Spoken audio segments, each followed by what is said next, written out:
আজকে আমি রান্না করব মাংস।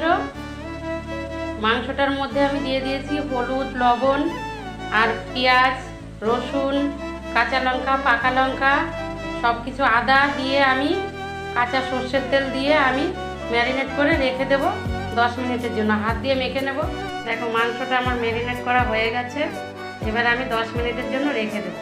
দেখো মাংসর আলুটা আমি ভেজে নিচ্ছি। ম্যারিনেট করা মাংসটা এবার আমি দিয়ে দেবো কড়ার মধ্যে। আলুটা ভেজে নিয়েছি। ওই তেলের মধ্যে আমি আর কিছুটা তেল দিয়ে দিয়েছি। দেখো তেলের মধ্যে আমি মাংসটা দিয়ে দিয়েছি। এবার আস্তে আস্তে আস্তে আস্তে কষি। দেখো টমেটো আর কটা রসুন আমি আস্তে আস্তে রসুন দিয়ে দিয়েছি কোয়া খুলে খুলে। আর কিছুক্ষণ আমি কষিয়ে নেব। দেখো মাংসর মধ্যে আমি আলুগুলো দিয়ে দিলাম। তোমাদের কেমন লাগলো এই মাংসর রেসিপিটা অবশ্যই কমেন্ট করে জানিও। দেখো খুবই সুন্দর হয়েছে।